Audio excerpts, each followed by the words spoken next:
के विचार हम तक पहुंचाने वाले सभी महामानवों को त्रिवार अभिवादन करना चाहता हूं और उसी साथ साथ मंच पर उपस्थित तमाम मान्यवर, आदरणीय खतीब साहब, उसी तरीके से वंचित बहुजन आघाड़ी के सारे उम्मीदवार, यहां मौजूद बालापुर की तमाम आवाम और इतने ठंड में भी जलवा दिखाने वाले हमारे नौजवान, इन सबको मेरा जय जिजाऊ, जय शिवराय, जय ज्योति, जय क्रांति, जय लहू जी, जय मल्हार, अस्सलाम वालेकुम रहमतुल्लाहि बरकातहू और जय भीम।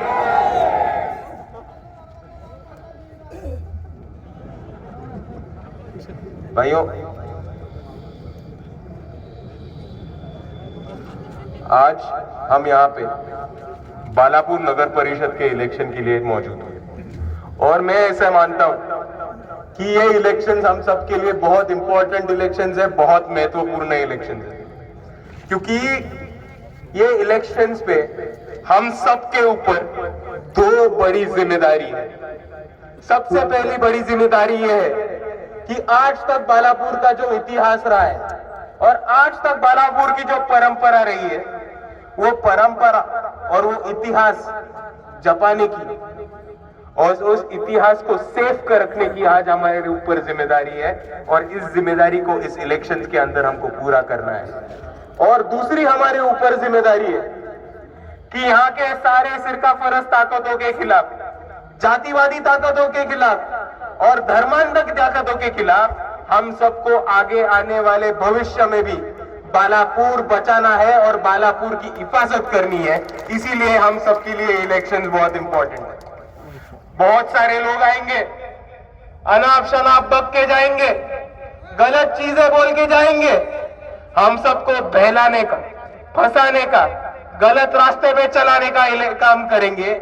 लेकिन मैं आप सभी से यही गुजारिश करना चाहता हूं कि इस इलेक्शंस में आप इनके भड़काऊ भाषणों पे बहको मत, आप इनके झूठे वादों पे फंसो मत। ये इलेक्शंस बंटने की नहीं, ये इलेक्शंस यहाँ के तमाम मुसलमान, आदिवासी, बहुजन, दलित, बौद्ध, अंबेडकरवादी, तमाम शाहू फुले अंबेडकरवादियों को एक साथ आकर डट के लड़ने की इलेक्शन है। इसीलिए मैं आप सभी से यही गुजारिश करना चाहता हूं कि कुछ भी हो जाए, ये इलेक्शंस में हमको बंटना नहीं है, ये इलेक्शंस में हमको जुड़ के रहना है और ये इलेक्शन हमको एकजुट होके लेना है।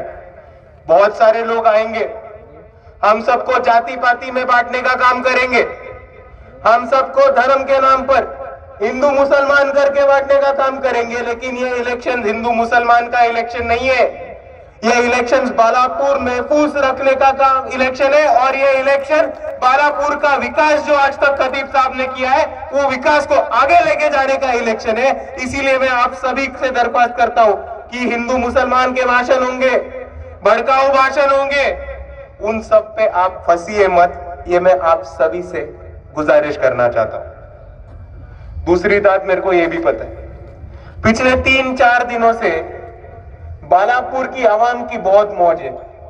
बहुत सारे लोग आके जा रहे, ये तरफ से लोग आके जा रहे, वो तरफ से भी लोग आके जा रहे और सब लोग बालापुर की आवाम के सामने अपनी तकरीर रख के जा रहे। लेकिन एक बात पे आप सब गौर फरमाइएगा कि जज्बाती तकरीर करने वाले आएंगे और जाएंगे, लेकिन बालापुर के खुद के लोग आपके साथ जरूरत के वक्त पे खड़े रहेंगे, ये भी आप मत भूलना।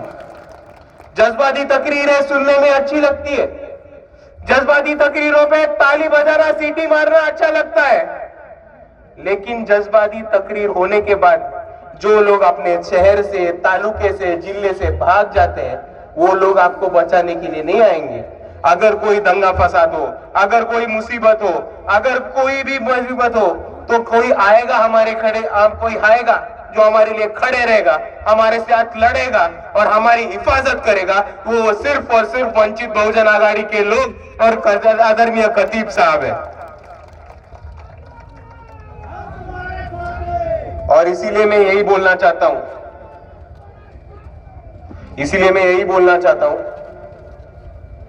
कि ये इलेक्शन जोश से या जज्बाती होकर आगे जाने की इलेक्शंस नहीं है। ये इलेक्शंस होश से काम लेने की इलेक्शन है। ये इलेक्शन समझदारी से और समझ के आगे कदम बढ़ाने की इलेक्शन है। तो आप एक चीज जान लीजिए, जज्बाती तकरीरें होती रहेंगी, आगे भी होती रहेंगी, लेकिन 40 साल से खतीब साहब बालापुर के अवाम के लिए काम कर रहे हैं।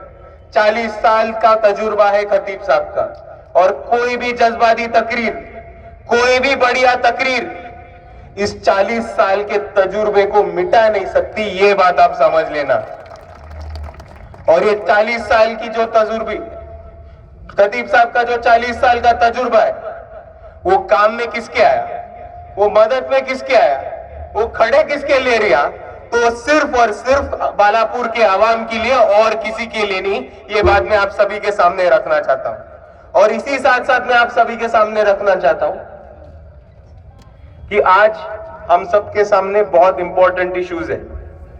आप सभी को पता होगा कि यहां पे शिवसेना का आमदार है और बीजेपी का खासदार है।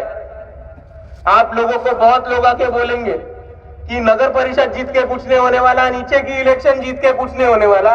अगर ऊपर आमदार और खासदार बैठे हैं तो वो आपका डेवलपमेंट का फंड रोक देंगे, वो आपकी डेवलपमेंट की निधि रोक देंगे।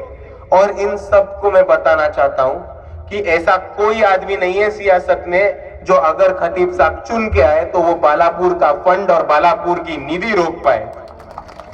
आपको मैं एग्जाम्पल के साथ बताता हूं, उदाहरण के साथ बताता हूं। यहाँ के जो पालक मंत्री थे अकोला के, उन्होंने जिला परिषद का निधि रोकने का काम किया, दलित बस्ती के विकास का निधि रोकने का काम किया। लेकिन हमारी महिला आघाड़ी के जो अध्यक्ष है, उन्होंने बाला साहब के अंबेडकर के मदद के साथ कोर्ट में गए और जो जिला परिषद का दलित बस्ती का निधि यहाँ के पालक मंत्री और भाजपा ने चुराया था, वो निधि खींच के लाने का काम वंचित बहुजन आघाड़ी ने किया है। और आज भी आप देख रहे हो तो खतीब साहब के पीछे बाला साहब अंबेडकर की ताकत भी खड़ी है। तो अगर कोई भी बालापुर का निधि चुराने की कोशिश करे तो बालापुर के निधि के साथ उस आदमी को भी खींच के आप सबके सामने रखने का काम हम वंचित बहुजन आघाड़ी जरूर करेगी। ये मैं आप सबके सामने रखना चाहता हूं। और दूसरी इंपॉर्टेंट चीज आप सब समझ लो, आज महाराष्ट्र में क्या हालत चल रही है, आज महाराष्ट्र में क्या राजनीति चल रही है, आप समझ लो। आज महाराष्ट्र के सत्ता में एक जुमला पार्टी बैठी है, भारतीय जुमला पार्टी। वो भारतीय जुमला पार्टी को चलाने वाले आधी चड्डी पहन के नागपुर में बैठे, और उनका जो मुख्यमंत्री है देवेंद्र फडणवीस, उन्होंने 3 पट्टू रखे, 3 पट्टू। और इनका काम है हर जगह जाके दंगा फसाद करना, हर जगह जाके हिंदू मुसलमान करना, और हर जगह जाके देखे कि 2 धर्मों में, 2 जाति में भड़काऊ भाषण करके दंगे फसाद कैसे होना। और इनका एक ही मकसद रहता है, हर जगह जाके वो एक चीज बोलते हैं कि यहां पे बहुत ज्यादा बांग्लादेशी है, यहां पे आके तहकीकात करो, यहां पे इन्वेस्टिगेशन करो, और इन सबका जन्म दाखला, इन सबका जन्म प्रमाण पत्र और इन सबका बर्थ सर्टिफिकेट चेक करो। और अगर इनके पास डॉक्यूमेंट ना हो, अगर मुसलमान भाइयों के पास डॉक्यूमेंट ना हो, कागज पत्र ना हो, बर्थ सर्टिफिकेट ना हो, तो उनके घर पे बुलडोजर चलाएंगे। ऐसी बातें कर रहे हैं आज। पर मैं यहाँ पे सारे भाइयों से एक महत्वपूर्ण सवाल पूछना चाहता हूं कि भाई मेरे, आपको कहां लगता है कि बर्थ सर्टिफिकेट कहां मिलता है? आप बर्थ सर्टिफिकेट, आप जन्म प्रमाण पत्र कहां पे बना सकते हो? ये कहां पे मिलता है? कहां पे? नगर पालिका और नगर परिषद में। और इसीलिए मैं आप सभी के सामने ये बोलना चाहता हूं कि अगर वंचित बहुजन आघाड़ी और खतीब साहब सत्ता में आते हैं तो बालापुर के हर आदमी को जन्म प्रमाण पत्र देने का काम और बर्थ सर्टिफिकेट देने का काम वंचित बहुजन आघाड़ी जरूर करेगी।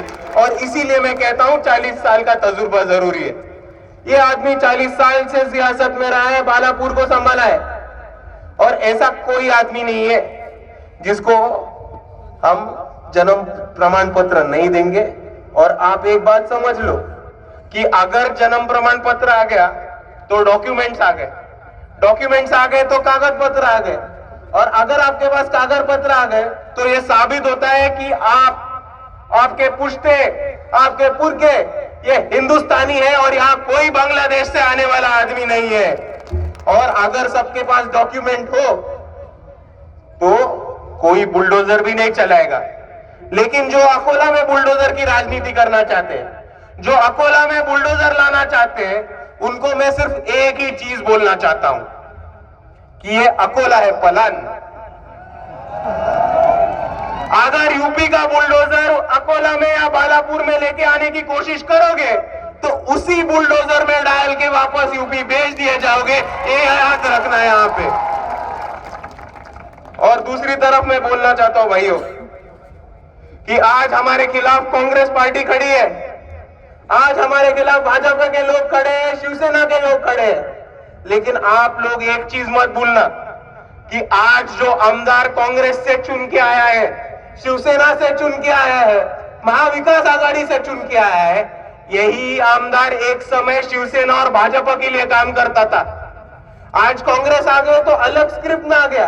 यही आमदार पहले हिंदू मुसलमान करता था और यही आमदार था जो एकनाथ शिंदे के 40 चोरों के साथ गुवाहाटी भाग गया था। और दूसरी तरफ मैं ये बोलना चाहता हूं कि आज सामने हमारे कांग्रेस खड़ी है। कांग्रेस के नेता रोज आके चक्कर लगा रहे, कांग्रेस के नेता रोज आके डोर टू डोर कर रहे। आपने आमदार साहब अकोला के जितना डोर टू डोर खुद के कॉन्स्टिट्यूएंसी में नहीं किया होगा, आज उतना डोर टू डोर नगर परिषद के लिए करना पड़ रहा है। इतनी बुरी हालत आ गई आज कांग्रेस के ऊपर। लेकिन यह मत भूलना कि आज कांग्रेस ने ऐसी गंदी चाल चली है कि एक मुसलमान नेता को गिराने के लिए खुद के मुसलमान नेता खड़े कर रहे हैं।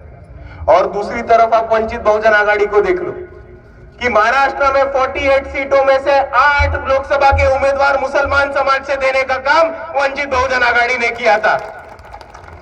288 विधानसभा के सीटों में से 40 से ज्यादा मुसलमान उम्मीदवार देने का काम वंचित बहुजन आघाड़ी ने किया था। उसमें से 2 लोग आज यहां हमारे मंच पे खड़े, एक आदरणीय खतीब साहब और एक आदरणीय जावेद कुरैशी साहब। और आज जो अकोला जिले के अंदर नगर परिषद और नगर पालिका की इलेक्शन हो रही है, उसमें आप देखो बालापुर का नगर परिषद का अध्यक्ष मुसलमान है, बार्शी टकली का नगर परिषद का अध्यक्ष मुसलमान है, मूर्तिजापुर का नगर परिषद का अध्यक्ष मुसलमान है।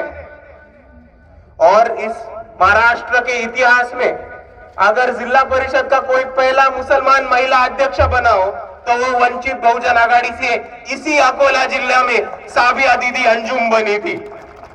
और मैं आप सभी से यही कहना चाहता हूं कि साबिया दीदी अंजुम ने इतिहास बनाया है, इतिहास में अपना नाम दर्ज किया है। आप अगर उनको नहीं जानते तो उनके बारे में जान लो, उनके बारे में थोड़ी जानकारी रख लो। हिवरखेड़ के बाहर एक छोटी सी हाथ गाड़ी थी, हाथ गाड़ी पे साबिया दीदी चूड़ियां बेचती थी। लेकिन वो और उनके शौहर बाला साहब के पास आए, उन्होंने बोला कि हमको जिला परिषद के लिए लड़ना है। बाला साहब बोले अगर आप ताकत से लड़ रहे हो तो लड़ो। उनको टिकट दिया, पर सिर्फ टिकट देके नहीं रोके, उनको टिकट के साथ साथ तमाम वंचित बहुजन आघाड़ी की कार्यकर्ताओं की फौज उनके पीछे खड़ी कर दी। उनको टिकट दिया, उनको जोश दिया, उनको हौसला दिया, उनको वोट दिया और उनको जिला परिषद में चुन के लाया। ये काम वंचित बहुजन आघाड़ी और बाला साहब अंबेडकर ने किया था। और उसके बाद आके जाके साबिया दीदी अंजुम को महाराष्ट्र में पहली मुसलमान महिला जिला परिषद की अध्यक्ष बनाने का काम, उनके ऊपर लाल दिवे की गाड़ी रख के उनको राज्य मंत्री का बनाने का काम ये बाला साहब अंबेडकर और वंचित बहुजन आघाड़ी ने किया है। और अब दूसरी तरफ कांग्रेस को जाके बोलो कि मुसलमानों को टिकट दो, मुसलमानों को अपॉर्चुनिटी दो, मुसलमानों को इलेक्शन में खड़ा करो। क्या होता? वो बोलते नहीं जी मुसलमान चुन के नहीं आते। 48 सीट थे ये लोकसभा में, मुसलमानों ने कांग्रेस को वोट दिया या नहीं दिया? दिया। लेकिन कांग्रेस ने मुसलमानों को क्या दिया? कुछ नहीं दिया। 48 सीटें थे, कितने लोकसभा के कैंडिडेट कांग्रेस ने खड़े किए? 0। आज नगर परिषद के अध्यक्ष कितने कांग्रेस ने मुसलमान समाज से खड़े किए? 0। आप कांग्रेस के पास जाके पूछो और बोलो उनको कि मुसलमान आज तक आपको वोट करते आए, आज तक पंजाब को मुसलमानों ने चलाया है, आज तक कांग्रेस जो जिंदा है वो मुसलमानों की हिम्मत और मुसलमानों के हौसले के वजह से जिंदा है। आप मुसलमानों को इक्वल बराबरी का, उनके हक के टिकट दो। ये जो पंजा है ना, वो पंजा वैसे आपको टाटा बाय बाय कर देगा। और इसीलिए मैं कहता हूं कि अगर मुसलमानों को कोई टिकट दे रहा है, टिकट के साथ उनको हौसला, जोश और वोट बैंक के साथ अगर मुसलमानों को कोई जिता रहा है, तो महाराष्ट्र में सिर्फ एक ही पार्टी है और उसका नाम है वंचित बहुजन आघाड़ी। और दूसरी तरफ मैं आप सबको यह कहना चाहता हूं कि आप सबको याद होगा कि 2014 में और 2019 में कांग्रेस से हिदायत पटेल साहब खड़े थे, याद है आप सबको। और 2024 में अभय पाटिल दादा खड़े थे। अभी आपको याद होगा तो हिदायत पटेल साहब को कितने वोट मिले थे? 2 लाख, पहली बार 20,000 और दूसरी बार 2,54,000 बराबर। आप सभी ने हिदायत पटेल साहब को वोट किया था कि नहीं किया था? किया था। और 2024 में क्या हुआ?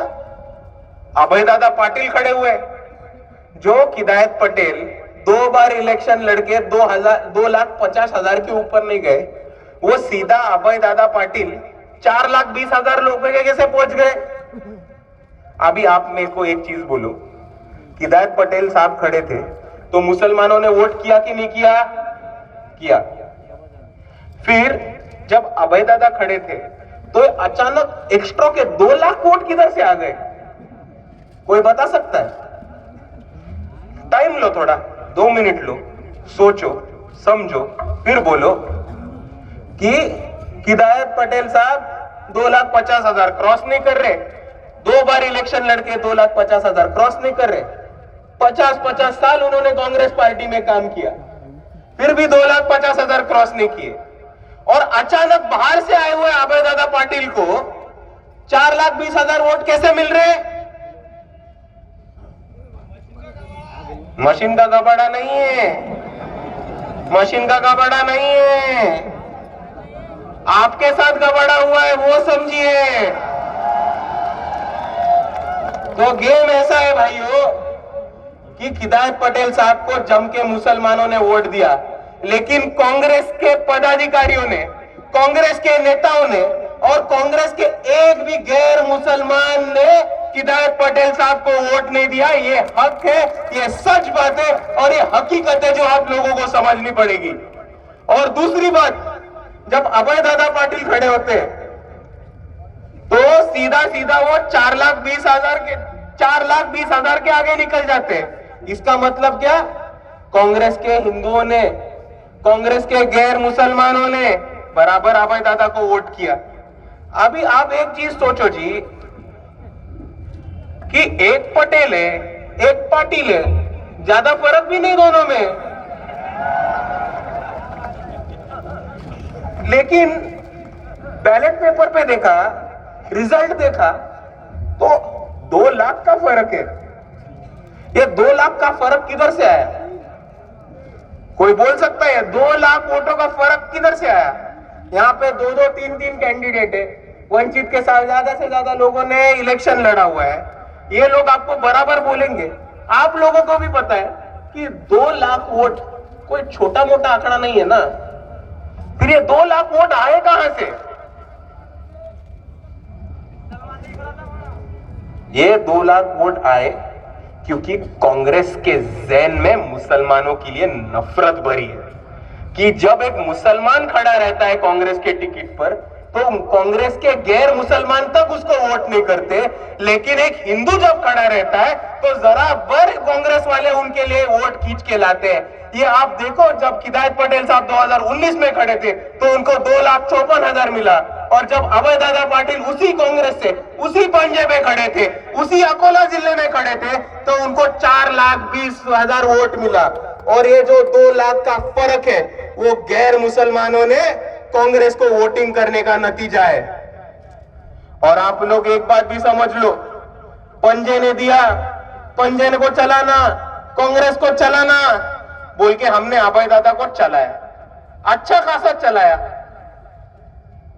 लेकिन जब अपनी चलने की बारी आई तो अभय दादा वापस आरएसएस भाग गए। तो आप ये भी चीज ध्यान में रख लो और अपने ज़हन में डाल दो कि पंजे को चलाते चलाते पंजे ने आपको एक आरएसएस वाले को चलाने को लगा है। और इसीलिए मैं आप सभी को यह गुजारिश करता हूं कि जिस कांग्रेस ने आप सभी को एक आरएसएस वाले को वोट करने को लगा है, उस कांग्रेस को इस बार सबक सिखाना है। और इस बार वंचित बहुजन आघाड़ी खतीब साहब की सरकार बालापुर में बिठानी है, मतलब बिठानी है।